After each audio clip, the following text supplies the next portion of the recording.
এপ্রিলের প্রথম সপ্তাহে ভারতের প্রধানমন্ত্রী নরেন্দ্র মোদীর সঙ্গে প্রধান উপদেষ্টা ডক্টর মোহাম্মদ ইউনূসের দ্বিপক্ষীয় বৈঠক হওয়ার সম্ভাবনা রয়েছে। জানা গেছে, ব্যাংককে আগামী বিমস্টেক সম্মেলনের সাইডলাইনে এই বৈঠক অনুষ্ঠিত হতে পারে। ভারত বাংলাদেশের শীর্ষ এই দুই নেতা আগামী 2 থেকে 4 এপ্রিল বিমস্টেক সম্মেলনে অংশগ্রহণের জন্য থাইল্যান্ড সফর করবেন।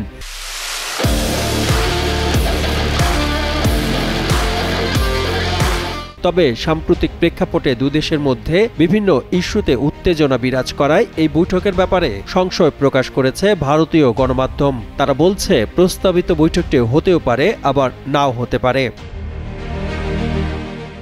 প্রধান উপদেষ্টা ডক্টর ইউনূস 28 মার্চ চীনের প্রেসিডেন্ট শি জিনপিং এর সঙ্গে বৈঠক করবেন। এরপর এপ্রিলে মোদির সঙ্গে বৈঠক অনুষ্ঠিত হলে 1 সপ্তাহের ব্যবধানে চীন ও ভারতের সরকার প্রধানদের সঙ্গে প্রধান উপদেষ্টা ডক্টর ইউনূসের বৈঠক হওয়ায় আঞ্চলিক পরিপ্রেক্ষিতে গুরুত্বপূর্ণ হয়ে উঠবে।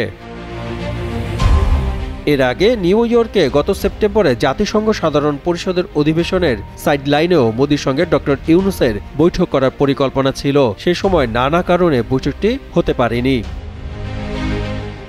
কূটনৈতিক বিশেষজ্ঞরা মনে করছেন, ডক্টর ইউনূস ও মোদির মধ্যে বৈঠক হলে তা বাংলাদেশের আঞ্চলিক কূটনৈতিক পরিসরে নতুন দিক নির্দেশনা নিয়ে আসবে।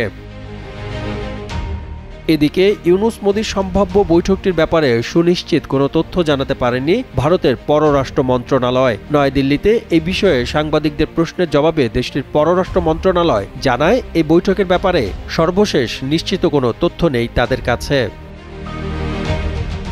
সাদমান সাকিব, কালের কণ্ঠ।